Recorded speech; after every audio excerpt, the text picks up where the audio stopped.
45,000 बच्चे जो 10 साल की उम्र से कम थे वो गाजा में मरे।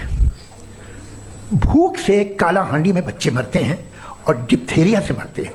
डिप्थेरिया अजीब मर्ज है, गले में जाली बनना शुरू होती है, बच्चा नीला हो जाता है, गरीब का बच्चा, इसलिए कि उपास इलाज है। ये कादर मुतलक है जो चाहे कर दे, इसलिए आप दुआएं मांगते हैं हमारी ये काम कर दे वो कर दे, तो इसका मतलब डे टू डे लाइफ में वो इंटरफेयर करता है और ये देख रहा है वो। अगर वो वाकई भी है फॉर डिस्कशन सेक, तो मैं जब दुनिया देखता हूँ तो मेरे दिल में उसके लिए कोई इज्जत नहीं पैदा होती। ये क्या कर रहे हो तुम पूरे ऑल पावरफुल हो, ओमनीपोटेंट हो, ओमनी प्रेजेंट हो, तुम तो वहां गाजा में रहे होगे ना, तुम हर जगह हो। तुम देख रहे थे कि बच्चे की कैसे धज्जियां उड़ रही, तुम देख रहे थे और तुम चाहती हो मैं तुम्हारी परस्तिश करूंगा, तुम हो भी। अरे यार इसके अच्छे तो हमारे चीफ प्राइम मिनिस्टर हैं, कुछ तो ख्याल करते हैं। आप किसकी इबादत कर रहे हैं? उन्होंने कहा कि भाई हमें नहीं मालूम, अगर नहीं मालूम तो क्लियरली कह देना कि नहीं मालूम है, इसमें क्या हर्ज है। तो वही तो मैं कह रहा हूं ना कि आप कह दें कि नहीं मालूम, लेकिन क्लेम क्यों कर रहे हैं कि गॉड एग्जिस्ट नहीं कर रहा है। आप कह दें नहीं मालूम है, हो सकता है हो सकता ना हो। आखिरी चीज इन्होंने कहा कि खुदा दुनिया बनाने से पहले 150 साल पहले या करोड़ों साल पहले क्या कर रहा था। अरे हजरत, टाइम ये 100 साल पहले या 100 साल बाद, पहले बाद में अभी, ये वो अल्फाज हैं जिनका ताल्लुक टाइम से है। टाइम शुरू ही हुआ है यूनिवर्स की बिगिनिंग के बाद, तो उसके पहले खुदा क्या कर रहा था? सवाल इलॉजिकल है, ये फेलेसी है। यानी आप ये कह रहे हैं कि यूनिवर्स के बनने से पहले खुदा क्या कर रहा था? टाइम के बनने से पहले, पहले का ताल्लुक टाइम से, टाइम उस वक्त था ही नहीं, तो ये सवाल ही इनवैलिड है खुदा के ताल्लुक से। तो मैं आपसे अर्ज करूं कि आपने कहा कि जब कायनात ही नहीं थी तो वक्त भी नहीं था, कुछ भी नहीं था। कैसे नहीं था? खुदा था, एक एग्जिस्टेंस तो था ना खुदा का। तो जब खुदा था तो वक्त भी होगा, ऐसा नहीं है कि कुछ भी नहीं था, खुदा था। अच्छा, बाकी एक आपने कहा साहब आप साबित कीजिए, आपके पास भी लॉजिक है, मेरे पास भी लॉजिक है, आप साहब, मेरा जिम्मेदारी नहीं है साबित करना कि खुदा है। बर्टन रसल ने बड़ी अच्छी बात कही, बर्टन रसल ने बड़ी अच्छी बात कही। मैं आपसे अगर ये दावा करूं कि एक चाय की केतली मरीख के चारों तरफ घूम रही है, मार्स के चारों तरफ, तो ये आपका काम नहीं है कि आप साबित करें कि कोई चाय की केतली नहीं है। Exactly. ये मेरा काम है, मैंने दावा किया है। ये दावा तो मजहबी लोग करते हैं कि खुदा है, मैं क्यों साबित करूं कि नहीं है? जब तक आप मुझे कन्विंस नहीं कर देंगे मैं नहीं मानूंगा। आपकी जिम्मेदारी है, मेरी जिम्मेदारी नहीं है। बिल्कुल, लेकिन इसका ये मतलब नहीं कि किसी चीज के पीछे रीजन आपको नहीं पता तो रीजन नहीं है, इसे कहते हैं नहीं, मुझे नहीं पता, लेकिन मेरी जिम्मेदारी नहीं है। वो बिल्कुल सही कहा था उसने, बर्टन रसल ने, आपने उसे मजाक में टाल दिया कि भाई आप एक दावा कर रहे हैं, मैं क्यों कहूं कि ये गलत है दावा? आप प्रूफ कीजिए, मेरे पे जिम्मेदारी ही नहीं है, मैंने थोड़ी कहा है। आप प्रूफ कीजिए कि ये सही है। आप आर्ग्यूमेंट ऑफ कंटिंजेंसी का जवाब कोई नहीं दे सवाल रहे हैं। पूछना चाहेंगे? आप सवाल पूछना चाहेंगे मुफ्ती साहब से? क्योंकि ये क्रॉस एग्जामिनेशन का दौर है। आप जैसे पहले बोल रहे थे फेथ को लेके कुछ, मैं ये पूछना चाहूँगा, ये इतनी राजदारी क्या है कि तुम सामने कुछ तो सबूत दे दो हमें सॉलिड। ये कह साहब ये यूनिवर्स कैसे बनी, इससे मसला क्या हल होगा? मैं पूछूंगा आपसे खुदा कैसे बना? क्यों नहीं पूछूंगा कैसे बना? बल्कि वो तो कायनात से कहीं ज़्यादा इंटेलिजेंट है, कायनात से कहीं ज़्यादा कॉम्प्लेक्स। जी वो हमेशा से है, आप कहेंगे मैं मान लूँगा। अच्छा, दोयम वो कादिर मुतलक, यानी कादिर मुतलक का मतलब ओमनीपोटेंट, जो चाहे कर सकता है। आपको नौकरी दिलवा सकता है, आपकी अच्छी जगह शादी करवा सकता है, आपके पड़ोसी का मुकदमा हरवा सकता है, आपको जिता सकता है, सब काम करता है। थोड़ा सा माइक क्लोज जी। वो इस दुनिया को चला कैसे रहा है? ये दुनिया कैसे चल रही है? आपको इस पर हैरत नहीं होती? या क़यामत के बाद कभी एक जस्टिस होगा, जब ये बच्चा मर चुका होगा, जिसकी धज्जियाँ उड़ गई बम से, इसको इंसाफ मिलेगा तब। अच्छा, अब जवाब दूं? हाँ दीजिए। मैं इसीलिए आपकी तरफ आता। आपने कहा कि आपने साबित ही नहीं किया, जबकि आर्ग्यूमेंट ऑफ कॉन्टिंजेंसी बुनियादी आर्ग्यूमेंट है। आप मुझे कॉन्टिजेंसी का मतलब बताइए, आपका मतलब क्या है कॉन्टिजेंसी?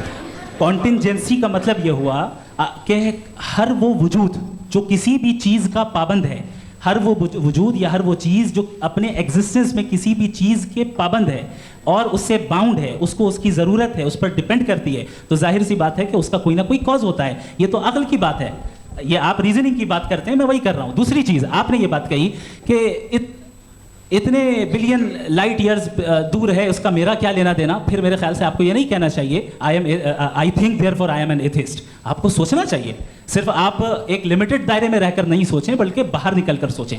आपने तीसरा सवाल किया, आपने 2-3 सवाल एक साथ। ऐसी बात है ना कि ये कुत्तों को इतराज़ हो जाएगा आप पे कि आप कुछ भी सोचें, ये इजाज़त आपको है नहीं, मुझे है।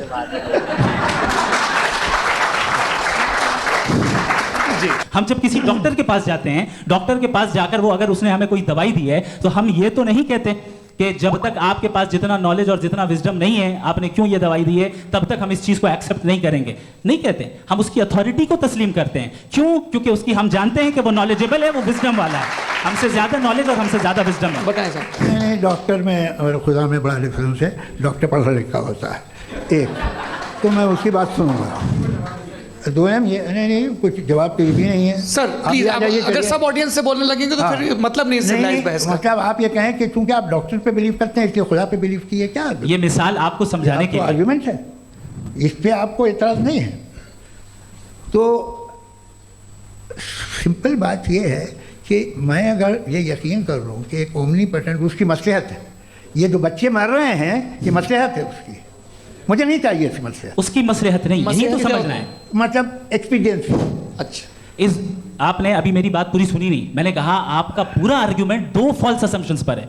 एक फॉल्स असम्पशन मैंने बता दिया, दूसरा फॉल्स असम्पशन ये है कि इस दुनिया में इविल के होने का कोई गुड रीजन नहीं है, जबकि हमारे पास बाज रीजंस मौजूद हैं, हमारे पास बाज वजूहात मौजूद हैं। अगर इस दुनिया में इविल ना हो तो आप गुड को डिफाइन कैसे करेंगे? अगर जुल्म ना हो आप इंसाफ को समझेंगे कैसे? अगर तारीकी ना हो तो आप लाइट को समझेंगे कैसे? बहुत अच्छे। अभी और सुन लें, अभी और बाकी है। ये तो बात बहुत पसंद आई साहब मुझे कि जब तक रेप ना हो तब तक औरतों की इज्जत का ख्याल आपने मेरा जवाब पूरा सुना ही नहीं। जब तक के बच्चों का कत्ल ना किया जाए तब तक आपको बच्चों की मासूमियत की इज्जत। आपने पूरा जवाब सुना ही नहीं। क्या बात है, क्या आपने नुक्ता निकाला? आपने पूरा जवाब सुना ही नहीं। आप सुन लें, मेरी बात सुन लें। ये मैंने आपको एक चीज बताई। दूसरी चीज, इस दुनिया में हम आए हैं टेस्ट के लिए, हमारा टेस्ट हो रहा है और हर इंसान का अलग अलग अंदाज में टेस्ट होता है।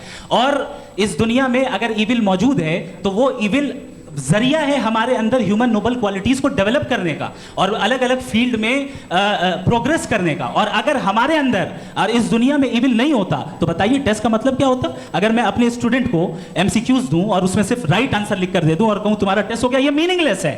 इस दुनिया में अगर हम टेस्ट के लिए आए हैं तो जाहिर है गुड एंड इविल दोनों मौजूद है। बताइए।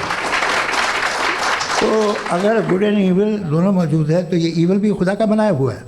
जी हाँ, खुदा का बनाया हुआ है। लेकिन अच्छा, चलो अच्छी बात। जी बिल्कुल, तो बिल्कुल खुदा ने बनाया। अभी तो ये है कि जो मेजॉरिटी है दुनिया में वो इविल है, तो ये खुदा एक्चुअली इविल के साइड पे लग रहा है मुझे। बिल्कुल भी नहीं, मैं बता मेजॉरिटी में तो वो है। क्या बात कर रहे हैं भाई आप? मैं बहुत कोई भी जो मुंसिफ होगा, चाहे आपका अपना घर हो जिसके आप सबसे बड़े हैं, चाहे आपकी ऑर्गेनाइजेशन हो जो आप चलाते हैं, वहाँ पर आप इविल रखेंगे साबित करने को कि बाकी लोग शरीफ हैं। मेरी बात सुनिए, क्या ये आर्ग्यूमेंट ही गलत है? अगर कि जब तक के कोई इविल नहीं होगा तब तक के शरीफ आदमी शरीफ नहीं लगेगा। अगर एग्जामिनर गलत ऑप्शन दे रहा है तो एग्जामिनर इविल नहीं हो गया, जो गलत ऑप्शन को सेलेक्ट कर रहा है वो फेल होगा। क्रिएटर ने इविल को बनाया है लेकिन वो इविल नहीं है। अच्छा सुनिए मेरी बात, लेट मी कंप्लीट सर।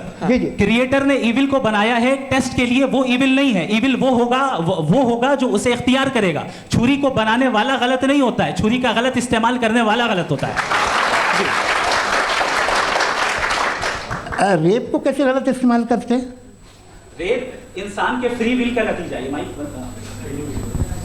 ये रेप कैसे गलत इस्तेमाल होता है? ये मुझे अब सुन लें, अब सुन लें। गलत इस्तेमाल होता है। हाँ मैं बता रहा हूँ ना, कैसे गलत? मैं बता रहा हूँ कि जो इविल इस दुनिया में मौजूद है उसके कई सारे तरीके हैं। एक तरीका इंसान का अपना फ्री विल है। अब अगर कोई रेपिस्ट रेप कर रहा है तो इसका गॉड का कसूर नहीं है, वो अपने फ्री विल का गलत इस्तेमाल कर रहा है, उसको सजा मिलनी चाहिए। अच्छा। और उसी के लिए जहन्नम बनाई गई है। ये फ्री विल का भी बड़ा चक्कर। आप जब कोई बुरा काम करते हैं या कोई बुराई होती है तो ये कहा जाता है कि ये फ्री विल है। 7 billion free wills are moving on this planet. 7 billion free will. और एक आदमी अपनी फ्री विल से मुझे कत्ल कर दे तो मैं खुदा की मर्जी से मरा हूँ कि इसकी फ्री विल की वजह से? मेरी मौत खुदा के हाथ है या ये फ्री विल वाले के हाथ है? खुदा ने फ्री विल का निज़ाम बनाया है और उस निज़ाम का गलत इस्तेमाल करके कोई आपको मार रहा है, इस्तेमाल करके मेरा कत्ल कर देता है। अब मेरी मौत का जिम्मेदार कौन है? वो इंसान जिम्मेदार है। वो इंसान। जी। तो ये कहना कि और उसको सजा मिलेगी। तो अब आप आगे चलिए کہ یہ طے کرنا کہ اللہ ہی زندگی دیتا ہے، خدا ہی موت دیتا ہے، یہ غلط ہے. بالکل غلط نہیں ہے. ہاں نہیں، نظام اسی نے بنایا فری ول کا.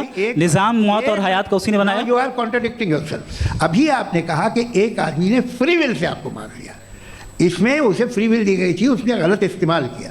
7 billion free wills are moving on this planet, اور آپ چاہ رہے ہیں کہ میں صرف خدا کا دھیان کروں. یہ 7 بلین فری ولز کو مجھے لک آفٹر کرنا پڑے گا کہ نہیں؟ یہ تو تباہیاں کر رہی ہیں اور تباہیاں زیادہ ہو رہی ہیں. بالکل. تو اگر آپ بتائیں اگر خدا نہیں ہے فار ایگزامپل، تو آپ ایول کو کیسے ڈیسائیڈ کریں گے؟ یعنی how can you define evil objectively without God? Evil کو ڈیفائن کریے. دیکھیے دنیا میں 2 طرح کے جانور ہیں، ایک جو اکیلے رہتے ہیں جنگل میں، اور ایک جو گروپس میں رہتے ہیں. گروپ میں جو بھی رہے گا، چاہے وہ آپ کا فاؤنڈیشن ہو، چاہے کوئی کلب ہو، چاہے کوئی پولیٹیکل پارٹی ہو، چاہے کوئی یونٹ ہو، اس میں آپ کو انٹریکٹ کرنے کے رول بنانے پڑیں گے. یعنی لوگ طے کریں گے. لوگ طے کریں گے. اگر لوگوں نے یہ طے کیا کہ کسی کا ریپ کرنا صحیح ہے، آپ جسٹیفائی کریں گے؟ آپ کا فاؤنڈیشن تو یہ ہو گیا نا کہ لوگ ایول ڈیسائیڈ کریں گے. نہیں، ارے دنیا میں ایسے گروپس ہیں جو ریپ کو جائز مانتے ہیں سرٹن حالات میں. میں ڈیٹیل میں نہیں جانوں گا، آپ بھی جانتے ہیں. یہ جو آئسس والے تھے جنہوں نے کیا کیا تھا، یہ آئسس والے ہوں، القاعدہ والے ہوں یا پھر باقی کے آتنکی سنگٹھنوں، ہر کسی کا یہی ماننا ہے کہ اسلام میں آپ اپنے قیدیوں کے ساتھ میں بلاکار کر سکتے ہو. وہاں پر یہ جسٹیفائی کر دیا کرتے ہیں، یہ معصوموں کی ہتیا کو بھی جسٹیفائی کر دیتے ہیں، اور تو اور آپ کے اور میرے جیسے لوگوں کو بھی قتل کرنے کی اجازت صرف یہ کہہ کر دے دی جاتی ہے کہ یہ لوگ نان مسلمس ہیں، جس کا مطلب یہ ہوتا ہے کہ یہ کافر ہیں، اور کافروں کو مارنا پنیہ کا کام ہے، کافروں کو مارنا جائز ہے. اور یہ ساری وہ چیزیں ہیں جو کہ کھلے عام کتابوں میں لکھی ہوئی مل جاتی ہیں. کوئی نئی چیز نہیں ہے، یہ کوئی ایسی چیز نہیں ہے جو کسی کو نہیں پتا. ہر کوئی اچھی طرح سے جانتا ہے کہ یہ ساری باتیں کہاں پر لکھی ہوئی ہیں، کس کی کتابوں میں لکھی ہوئی ہیں، اور کون یہ سب کھلے عام کر رہا ہے. باقی آپ کے حساب سے جاوید اختر کا کون سا پوائنٹ سب سے اچھا تھا، سب سے دمدار تھا، کمنٹ کر ضرور بتائیں. جلد ملتے ہیں کسی نئے ویڈیو میں نئے ٹاپک کے ساتھ. تب تک گڈ بائے، نمسکار، جے ہند.